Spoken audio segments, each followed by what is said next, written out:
Calorosas saudações e o xerreque da política portuguesa, o homem dos pântanos, António Guterres, lidera uma nova sondagem feita para as próximas eleições presidenciais de 2026. Uma parte, graças a Deus, que eu não estou a gravar num pântano, a internet não conseguia chegar lá.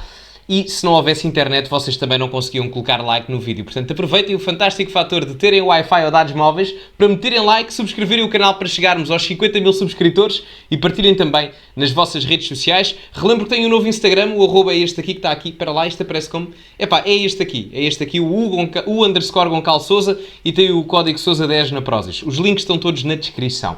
Ora, vamos ver o que é que esta sondagem nos diz, até porque traz aqui algumas particularidades interessantes, embora ela desta vez tenha menos intervenientes do que as anteriores que já saíram para as presidenciais. Já passo a explicar porquê. Ora, vamos analisar parte a parte. Só um pormenor, eu coloquei cada concorrente com a cor respectiva ao seu partido. As eleições presidenciais, nós estamos a votar na pessoa, não votamos em partidos, como é no caso das legislativas ou das autárquicas, embora os partidos possam apoiar, mas não votamos em partidos. Eu simplesmente coloquei a cor respectiva ao partido de cada pessoa, no sentido de segmentar um pouco partidariamente onde é que a maior parte percentual dos candidatos se enquadra. E depois a seguir vamos ver também a maior parte de percentagem, se está à esquerda nestes candidatos ou se está à direita. Começando pelo primeiro, António Guterres, 19%. Relembro que António Costa já não está nestas percentagens, já não está nestas sondagens. Nas últimas sondagens que tinham saído a nível das presidenciais, António Costa estava sempre ora em primeiro, segundo, não sei se chegou a sequer estar em terceiro, mas estava sempre nos lugares de vanguarda das eleições presidenciais, era sempre um dos prediletos, um dos favoritos. Agora, estando no Conselho Europeu, muito dificilmente irá para a presidência do Conselho, da Presidência da República, até porque começou agora o seu mandato, são 5 anos e, como tal, isso significa que daqui a 5 anos estaremos em 2029 e as eleições serão em 2026, portanto António Costa está fora. Não havendo António Costa, António Guterres aproveita-se, entre aspas, um pouco disso, no sentido de aumentar a percentagem que habitualmente tinha, que era à volta dos 14, 15, 16%, tendo em conta que há vários candidatos. Obviamente, se reduzir mais, haverá mais percentagem para Guterres. Mas está claramente isolado em primeiro lugar, até numa distância particularmente confortável, contra Passos Coelho, que aparece logo em segundo, não é? E vemos que está com 14%. Ora, aqui há uma análise que pode ser feita de um ponto de vista interessante. Já lá vamos aos intervenientes do meio, neste caso Gouveia e Melo e Marcos Mendes, mas reparem que a percentagem de Passos Coelho e André Ventura agregadamente dá 25 pontos percentuais e a percentagem de Guterres com Ana Gomes dá 25 pontos percentuais também. Ou seja, em termos daquilo que está à esquerda e à direita, há um empate. Sendo que depois Marcos Mendes acaba por desempatar nesse aspecto, mas já lá vamos a esse gráfico. Passos Coelho com 14%. Acredito que haja aqui uma diferenciação grande caso André Ventura não se candidate. Muito do eleitorado do Chega acabará por votar em Passos Coelho, e até vou dizer aqui algo polémico. Há alguma parte do eleitorado do Chega, no caso não os 9, 10% que o Chega costuma ter nas eleições onde não é o André Ventura a candidatar-se, ou seja, nas europeias o Chega teve 9 ou 10%, nas duas eleições da Madeira também, nas dos Açores também, esses 9, 10% garantidos, esses votam no Ventura, certo, que está aqui em 11, mas eu acredito piamente que, havendo Passos Coelho na corrida, mais pessoas preferirão votar em Passos Coelho do que propriamente em Ventura. Até podem gostar de André Ventura, tal como gostam de Passos Coelho, mas sentem e preveem que Passos Coelho ganha mais facilmente esta eleição do que André Ventura, que tem alguns anticorpos mais nítidos com mais segmentos da população, não é? E, portanto, se calhar numa questão de voto útil, esse voto seria transportado para Passos Coelho, daí eu ter feito aquele segmento dos 25 contra 25, como tinha mencionado há bocado. Portanto, neste prisma, não me surpreende, as percentagens não têm variado muito, embora o André Ventura tenha crescido agora com a saída do António Costa de cena. Não sei até que ponto é que algum eleitorado do Costa tenha ido para o Ventura. Isso é possível, atenção, isso é possível. Em termos de matriz económica não varia assim tanto entre um e outro. O Gouveia e Melo, no caso 9%, o Gouveia e Melo, a meu ver, eu nunca na vida estava no Gouveia e Melo. Eu odeio o Gouveia e Melo, não o conheço pessoalmente, mas odeio o seu trabalho enquanto funcionário público, se quiserem. Não aprecio absolutamente nada ao que ele fez na altura da doença do Batman, absolutamente nada. Acho que alguém que privou milhões de portugueses de terem as suas liberdades civis garantidas e que foram completamente inconstitucionais não deve sequer ser considerado para um cargo presidencial. Não retiro uma única palavra. Eu preferia votar em qualquer um destes candidatos, de esquerda, de direita. Preferia votar na Mortágua, na irmã da Mortágua, no pai da Mortágua, em quem vocês quisessem, do que no Gouveia Mel. O Gouveia Mel era, não vou dizer a última, a não sei que vocês se lembrem de uma pior que ele, mas o Gouveia Mel era a última pessoa na qual eu votaria por tudo aquilo que ele representa em termos da limitação da liberdade. Porque aqueles que perdem a sua liberdade com a promessa da segurança, no final do dia acabam por perder as duas. E agora em Portugal, vocês não têm uma coisa nem outra. Nem liberdade, nem segurança. Portanto, o Gouveia Mel para mim nem sequer faz o mínimo sentido. Para mim tinha 0%. O Marcos Mendes cresce comparativamente às últimas sondagens, ganha 8%. Talvez a saída do António Costa ajude os outros candidatos a ganharem alguma percentagem, embora ele se tenha posicionado agora com algumas posições interessantes mais à direita. E isso talvez o tenha favorecido, digo eu, estamos aqui em apenas suposições da interpretação desta sondagem e, portanto, nesse sentido, isso pode favorecê-lo um pouco.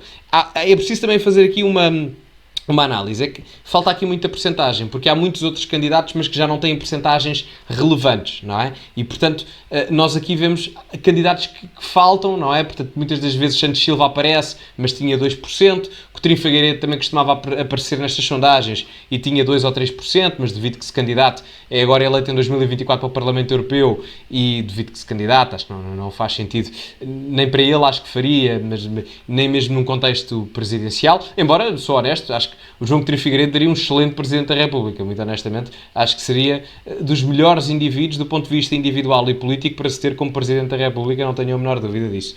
E, portanto, faltam aqui alguns candidatos de esquerda, curiosamente, não é? Porque só temos Guterres e Ana Gomes. Com a saída de Costa, isto fica um bocado mais órfão à esquerda, não é? Portanto, Ana Gomes com 6%, isto é um bom indicador do ponto de vista da força de Ana Gomes, que está completamente nos antípodas daquilo que eu acredito politicamente e que teve 12 ou 13%, o Ventura teve 12, não foi? Há 3 anos nas presidenciais, e agora ela está com 6 porque ela também teve 13, portanto, perde mais de 50% dos votos que teve há 3 anos atrás nas eleições presidenciais, e Ventura quase que mantém, não é? Ele teve 11 ou 12%, portanto, em termos, são os únicos recandidatos, se quiserem, neste caso, e, portanto, nessa análise é possível de fazer.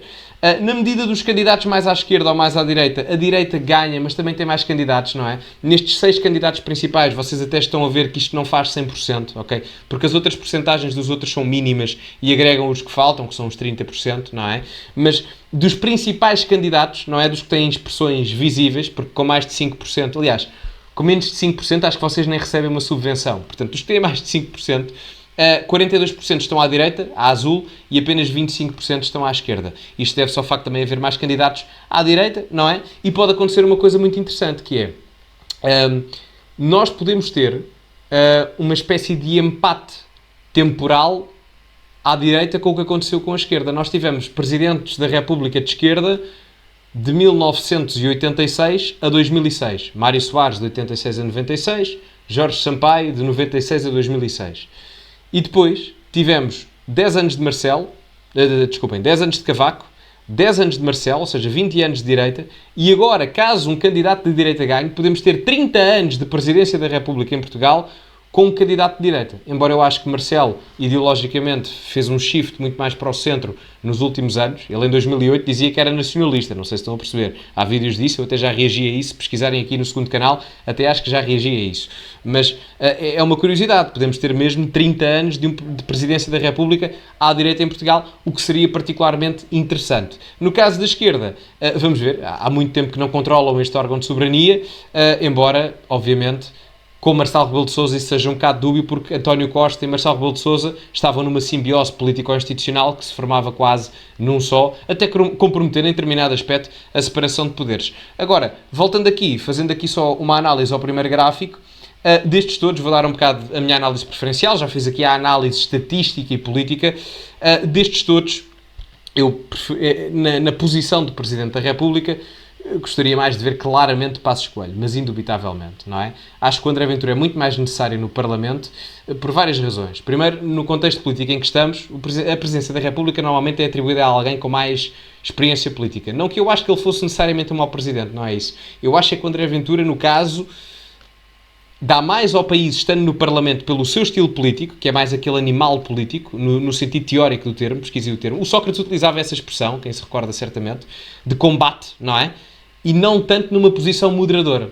Eu acho que ele aí estaria a perder as capacidades que tem na Presidência da República, quando estaria muito melhor no Parlamento ou, quiçá, num cargo governamental. Portanto, destes todos, claramente o Passos Coelho me parece a pessoa mais indicada, até porque o Passos Coelho tem uma coisa que o Ventura não consegue ter, que é a federação das direitas. Ou seja, o Passos Coelho consegue ter uma coisa muito interessante, que é, consegue agregar muito eleitorado de todos os partidos à direita do PS. O PSD é a sua casa, portanto, naturalmente teria esse apoio institucional. A Iniciativa Liberal nasce até de um desdém que houve dentro do PSD por parte daqueles que não se viu na visão mais centrista e económica de Rui Rio. Portanto, logo aí vai buscar muita gente, tirando talvez a ala mais liberal de esquerda da IEL. E no Chega, há muita gente que ainda aprecia o Pedro Passos Coelho.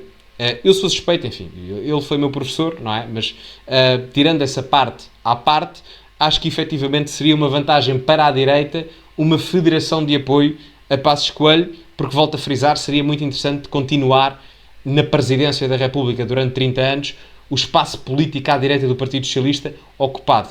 Embora Marcelo, eu acho que tenha sido o pior Presidente da República desde a história, desde os 50 anos da democracia, desde os últimos 50 anos, acho que honestamente foi pior que Mário Soares, muito honestamente, muito pior que Jorge Sampaio, não tenho assim tantas críticas quanto isso a ele. Tirando o caso do Santana Lopes, mas mesmo assim a gente tem que saber o que é que a casa gasta, não é? Não valia tudo, não é? Mas em todo o caso, diria que seria uma decisão inteligente por parte da direita, pelo menos de um ponto de vista estratégico e político. Mas digam-me a vossa opinião, meus caros amigos. Metam like no vídeo que ajuda bastante, subscrevam o canal, partilhem nas vossas redes sociais, sigam-me nas minhas redes sociais, desculpem lá que eu agora quero pô-las aqui, não é? Porque o arroba é novo, portanto é uma nova conta, podem seguir-me no TikTok, no Twitter, no X e no Instagram. Podem usar o meu código Sousa10 na Prozis para 10% de desconto no segundo link da descrição. E, meus caros amigos, ficamos por aqui. Muito obrigado a todos pela vossa presença e, como é habitual, acima de tudo, cultivem-se e até à próxima.